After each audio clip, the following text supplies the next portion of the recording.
Hello बच्चों, कैसे हैं आप? उम्मीद है आप सब खुश होंगे, ठीक होंगे और अच्छी पढ़ाई कर रहे होंगे।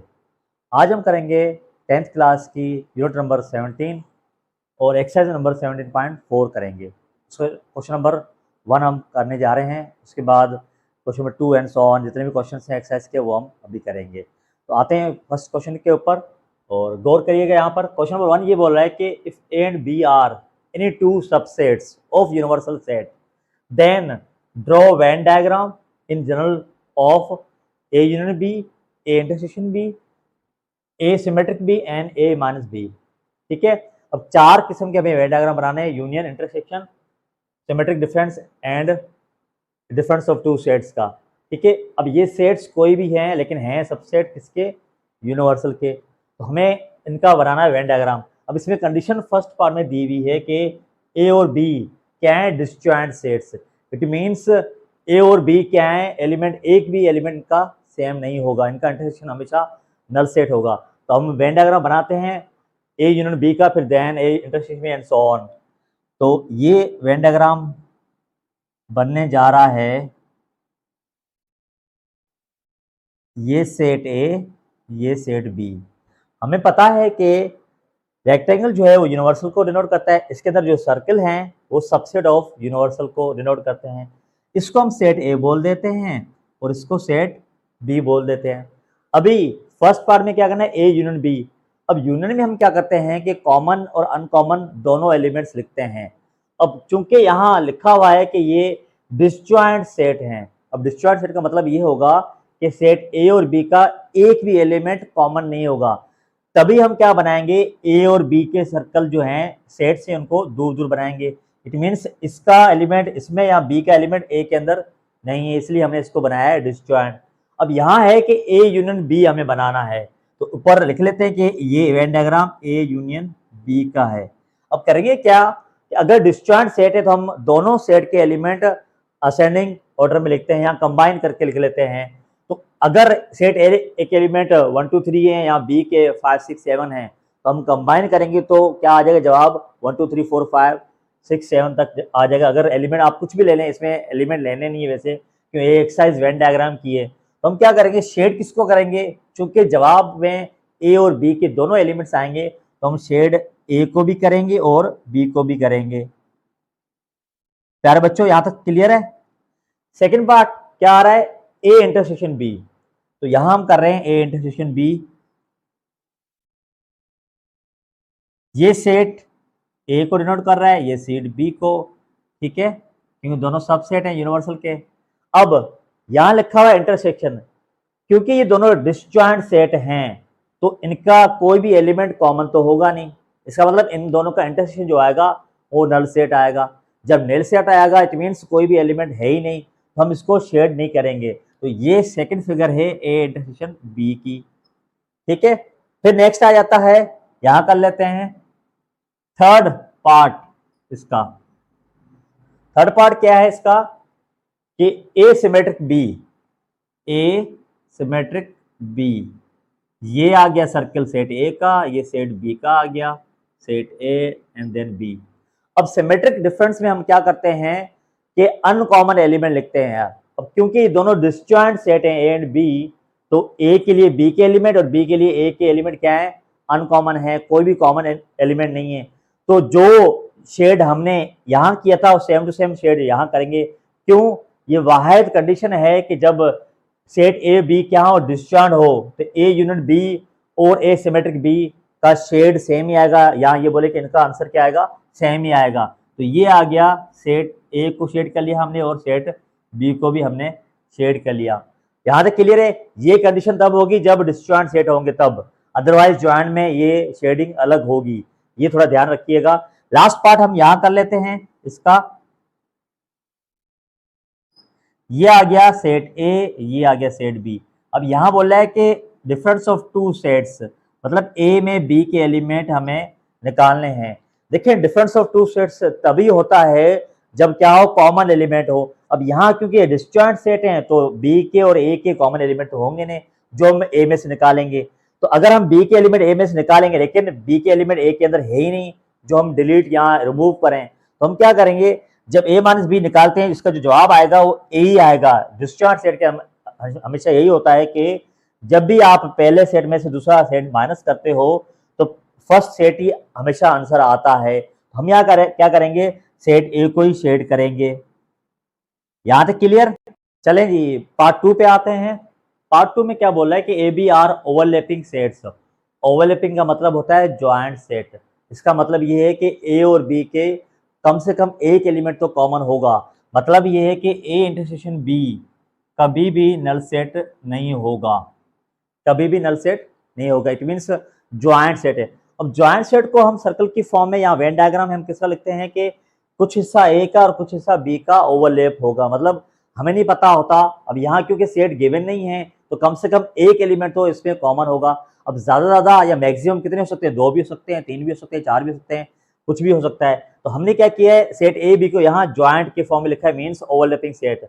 अब यहाँ कुछ ये जो हिस्सा है वो ए का भी हिस्सा है और बी का भी हिस्सा है, तो ये कॉमन एरिया है ए और बी दोनों के लिए। अब यहाँ ए यूनियन बी का तरीकेकार क्या होगा वो हम देख लेते हैं।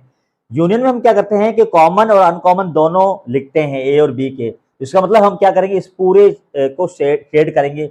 यूनियन में हमेशा हम पूरा ही शेड करेंगे, चाहे सेट डिस्जॉइंट हो या ज्वाइंट सेट्स हो, हम हमेशा यूनियन में पूरा ही शेड करेंगे, दोनों सेट को शेड करते हैं। फिर नेक्स्ट है ए इंटरसेक्शन बी। ये रहा ए इंटरसेक्शन बी। अब क्योंकि हमें पता है कि इंटरसेक्शन में हम सिर्फ कॉमन एलिमेंट लिखते हैं, ये एरिया जो है वो सिर्फ अनकॉमन एलिमेंट है सेट बी का, और यहाँ अनकॉमन एलिमेंट है सेट ए के। बीच वाला जो एरिया है वो हमेशा कॉमन एलिमेंट लिखे जाएंगे ए और बी दोनों के लिए। तो हम क्या करेंगे, ए इंटरसेक्शन में जो कॉमन एलिमेंट या कॉमन आंसर आता है वही आंसर लिखते हैं। तो यहाँ जो शेड होगा वो ये एरिया शेड होगा।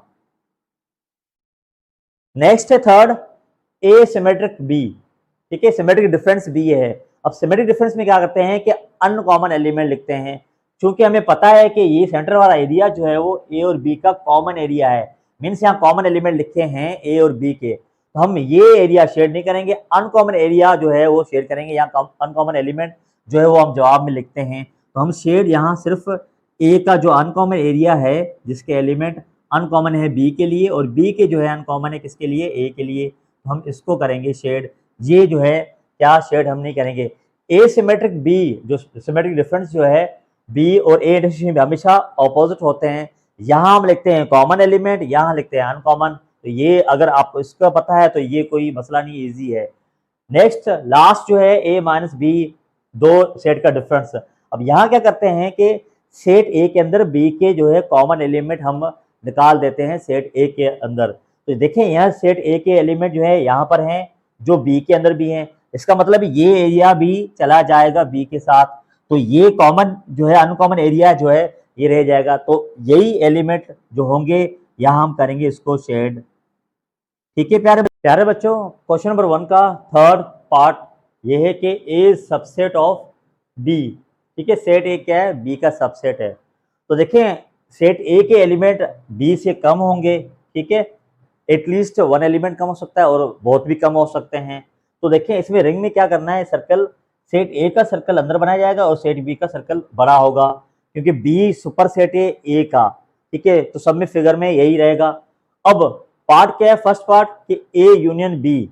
अब ए यूनियन बी में क्या करते हैं, यहाँ पर लिख लेता हूं मैं कि ए यूनियन बी में हमेशा जवाब सुपर सेट आता है।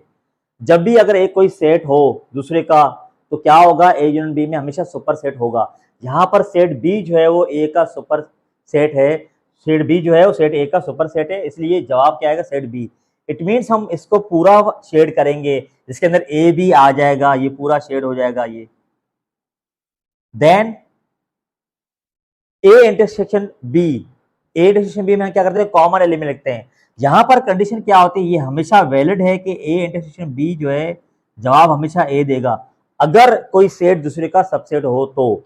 देखिए यहाँ ए सेट जो है बी का क्या है, सबसेट है, तो हमेशा यहाँ क्या आएगा, सबसेट ही जवाब आएगा।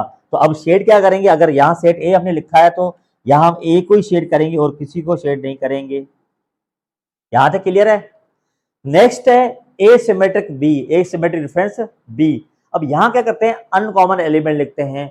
अब जाहिर बात है सेट ए के अंदर अगर 3 एलिमेंट हैं और सेट बी के अंदर 5 एलिमेंट हैं, तो सेट बी के अंदर जो कॉमन एलिमेंट होंगे वो सेट ए वाले होंगे सेम टू सेम। तो अनकॉमन एरिया कौन सा होगा, ये जो रिंग बन रही है ये अनकॉमन एरिया होगा इसके लिए, ए के लिए। ठीक है, यहां तक क्लियर है। तो अब शेड कौन सा एरिया होगा, ये रिंग शेड होगी, क्योंकि ए वाले एलिमेंट जो है वो बी के अंदर हैं, लेकिन हमें लिखने हैं अनकॉमन एलिमेंट। तो जो सिर्फ बी के अंदर एलिमेंट होंगे वो सेट ए के अंदर नहीं होंगे, तो हम शेड क्या करेंगे, सिर्फ बी वाले एरिया को हम शेड करेंगे। तो ये वाला एरिया जो है वो हम शेड करेंगे। ठीक है प्यारे बच्चों, लास्ट में लिखा है ए माइनस बी। अब देखिए ए क्या है, सबसेट। अब सबसेट में अगर सुपर सेट माइनस हो जाएगा तो यहां बचेगा नल सेट। ठीक है, क्योंकि ए के सारे एलिमेंट जो है वो सुपर सेट ले चुका, तो यहाँ सेट ए के अंदर कुछ भी नहीं बचेगा, नल सेट बचेगा। तो यहाँ हम शेड भी कुछ नहीं करेंगे। ओके, यहाँ तक क्लियर है बच्चों। क्वेश्चन नंबर 2 में प्यारे बच्चों कम्यूटेटिव प्रॉपर्टी के अंदर यूनियन और इंटरसेक्शन की बात कर रहा है क्वेश्चन नंबर 2 के अंदर। यहाँ दो पार्ट्स हैं, पार्ट 1 एंड पार्ट 2। अब यहाँ इसको यूज करना है by Venn diagram. Venn diagram की हेल्प से हमें ये कम्यूटेटिव प्रॉपर्टी को सॉल्व करना है यूनियन और इंटरसेक्शन के लिए। तो पहले बात करते हैं यूनियन के लिए और फिर देन इंटरसेक्शन के। हमें जैसा कि पता है यूनियन की प्रॉपर्टी क्या होती है, A union B is equal to B union A, और बी हमारे पास है कि ए इंटरसेक्शन बी बराबर होता है बी इंटरसेक्शन ए। बुक के अंदर क्वेश्चन नंबर 2 से लेकर लास्ट क्वेश्चन तक जो है वो आंसर्स नहीं है। उसका रीज़न क्या है, क्योंकि प्रॉपर्टी वैलिड होती हैं, ये रॉन्ग होती नहीं है, तो इसलिए इनके आंसर्स हमें पता है कि ए यूनियन बी जो है बी यूनियन ए के बराबर होता है। ये कम्यूटेटिव प्रॉपर्टी ऑफ यूनियन है और ये कम्यूटेटिव प्रॉपर्टी ऑफ इंटरसेक्शन है। सारी बात ए इंटरसेक्शन बी और बी इंटरसेक्शन ए सेम ही जवाब आएगा, लेकिन हमें यहाँ करना है क्या, हेल्प करके वेन डायग्राम की हेल्प से। तो फर्स्ट पार्ट को करते हैं। फर्स्ट पार्ट के लिए यहाँ लिखते हैं कि फर्स्ट पार्ट क्या बोला है कि ए यूनियन बी। अब आप ए यूनियन बी निकालें या बी यूनियन ए, सेम ही होगा। तो हम एक लेफ्ट साइड या राइट साइड को ही सॉल्व कर लेते हैं कि ए यूनियन बी हम फाइंड कर लेते हैं यहाँ पर। अब ए के एलिमेंट क्या है, ए बी सी डी ई, और इसके हैं ए ई आई ओ यू। अब यहाँ यूनियन में क्या करते हैं, कॉमन और अनकॉमन दोनों एलिमेंट्स हम लिखते हैं। तो यहाँ देखें ए कॉमन है दोनों में, तो हम लिखेंगे ए यहाँ पर। बी यहाँ पर कॉमन नहीं है तो सिंपल आ गया बी यहाँ पर। फिर सी यहाँ पर नहीं है, सी। देन डी यहाँ पर नहीं है, ई कॉमन एलिमेंट है दोनों के अंदर, ई आ गया। देन अब अनकॉमन रह गए वहां पर आई ओ एंड यू, ये एलिमेंट आ गया। अब जाहिर बात है बी यूनियन ए भी यही आएगा, बी यूनियन ए का जवाब भी यही होगा, same to same A B C D E I O and U. अब हमें बनाना है इसका वेन डायग्राम। अब पहले देखना है कि क्या ए और बी ज्वाइंट है या डिसज्वाइंट। तो हमें यहाँ पता चल चुका है कि ए यहाँ कॉमन एलिमेंट है और डी भी ई भी जो है यहाँ कॉमन एलिमेंट है दोनों में। तो ये दोनों कॉमन एलिमेंट, इट मीन्स ये ज्वाइंट सेट है। तो इसका वेन डायग्राम क्या बनेगा, यहाँ बना लेते हैं हम। दोनों ज्वाइंट सेट है, तो ये आ गया सेट ए और ये आ गया सेट बी। ठीक है, set A and set B. अब कॉमन एलिमेंट कौन से हैं, यहाँ पर ए है तो यहाँ पर भी ए है, तो यहाँ आ गया कॉमन एलिमेंट ए। बी यहाँ पर नहीं है, सी नहीं है, डी नहीं है, देन ई कॉमन एलिमेंट आ गया। ठीक है, अब ए से ए और ई चला गया, बाकी बचा B C D. B C D B के लिए जो है वो क्या है, अनकॉमन है। और बी के अंदर ए और आई चला गया, बाकी ए और ई चला गया, बाकी बचा आई ओ एंड यू, ये है अनकॉमन एलिमेंट। अब जवाब हमें देखना है। देखिए यूनियन में क्या करते हैं, हमेशा अनकॉमन दोनों के और कॉमन एलिमेंट दोनों शेड होते हैं वेन डायग्राम के अंदर। तो देखें जवाब में, देखें यही एलिमेंट लिखे हुए हैं, ए बी सी डी, ए या लिखा हुआ है, बी सी डी ये लिखा हुआ है, E I O U, E I O U. It means ये पूरा का पूरा हम क्या करेंगे, इसको शेड। तो ये हो गया शेडिंग, सबके ऊपर शेड होगा, ये कलर होगा। तो ये यहाँ कम्यूटेटिव प्रॉपर्टी वेरीफाई हो गई। ए यूनियन बी और बी यूनियन ए हमेशा सेम ही होता है, तो मैंने दोबारा यहाँ लिख दिया आपके लिए ताकि आपको कन्फ्यूजन न हो। पार्ट 1 का ही हम कर रहे हैं, second part means A intersection B बराबर होता है बी इंटरसेक्शन ए के, means commutative property of intersection देख रहे हैं। अब देखिए इंटरसेक्शन में हम क्या करते हैं, कॉमन एलिमेंट जैसा कि वेन डायग्राम में हम लिख चुके हैं ए और ई क्या है, कॉमन एलिमेंट है ए और बी के लिए, तो जाहिर बात है जवाब ए और ई आएगा। अगर हम बी इंटरसेक्शन ए निकालते हैं तो वो भी ए ई ही आएगा। ठीक है, तो जो भी जवाब आया है वो ही हम शेड करेंगे। तो क्योंकि दोनों ज्वाइंट सेट हैं तो ये ओवरलैपिंग या ज्वाइंट एलिमेंट्स हैं यहाँ पर, तो हम इसी को ही शेड करेंगे। तो ये आ गया इसका Venn diagram, A intersection B is equal to B intersection A. प्यारे बच्चों, क्वेश्चन नंबर 2 का सेकंड पार्ट, पी के एलिमेंट आपको गिवन है और क्यू के भी गिवन है। अब यहाँ पर क्यू जो है वो पी का सबसेट है, प्रॉपर सबसेट है। देखें 2 के एलिमेंट 2 4 6 8 10 पी क्यू के एलिमेंट जो है वो पी के अंदर पड़े हुए हैं। इट मीन्स क्यू क्या है, इसका प्रॉपर सबसेट है, यहाँ ये बोलेंगे सबसेट है। अगर क्यू जो है पी का सबसेट है तो हमें पता है कि यूनियन के अंदर जो है हमेशा सुपर सेट जवाब आता है। It means P union Q जो है वो पी आएगा हमेशा। तो देखें यहाँ हमने किया है कि पी यूनियन क्यू फाइंड किया, तो ये 1 to 10 तक आएंगे, पी के एलिमेंट आएंगे क्योंकि ये क्यू जो है इसका सबसेट है। इस तरह क्यू यूनियन पी अगर निकालेंगे तो वो भी सेम ही आएगा। अब चूंकि हम यहाँ बोल चुके हैं कि पी यूनियन क्यू जो है वो पी आएगा और पी क्या है, सुपर सेट है, तो शेड भी क्या होगा, ये पूरा पी होगा जिसके अंदर क्यू भी है, क्योंकि क्यू क्या है, सबसेट है पी का। और P union Q is equal to Q union P, commutative property union के लिए हमने वेन डायग्राम बना लिया है। पार्ट 2 के लिए प्यारे बच्चों, P intersection Q and Q intersection P। अब क्योंकि हमें पता है कि Q जो है वो P का क्या है, सबसेट है, और ये भी हमें पता है कि P इंटरसेक्शन Q जो है Q आएगा। क्यों? क्योंकि P जो है वो सुपर सेट है और Q जो है सबसेट है। तो इंटरसेक्शन में क्या होता है कि हमेशा सबसेट ही जवाब आता है, तो यहाँ Q जो है इसका जवाब आएगा।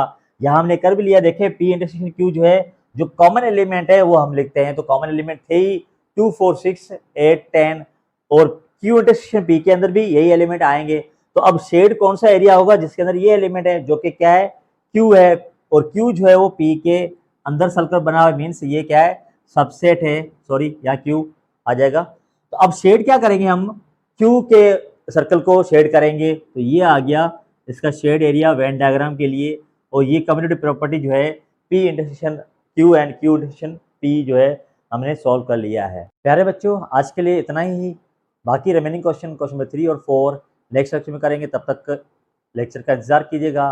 और उम्मीद है आज क्वेश्चन नंबर 1 और 2 आपको 7.4 के समझ में आए होंगे। अगर कोई भी इन सवाल में प्रॉब्लम हो या एक्सरसाइज में कहीं भी इश्यूज हो तो आप कमेंट कर सकते हैं और मुझे बता सकते हैं। जहाँ भी रहें खुश रहें और अपनी स्टडी के ऊपर ध्यान दें, क्योंकि अगर आप स्टडी करेंगे तो मुल्क का अपना रोशन करेंगे और आगे तरक्की कर पाएंगे, अपने पेरेंट्स का नाम रोशन कर सकेंगे और अपने मोहल्ले वालों का और अपने मुल्क का नाम रोशन कर सकेंगे। जहाँ भी रहें और खुश रहें, आबाद रहें। गॉड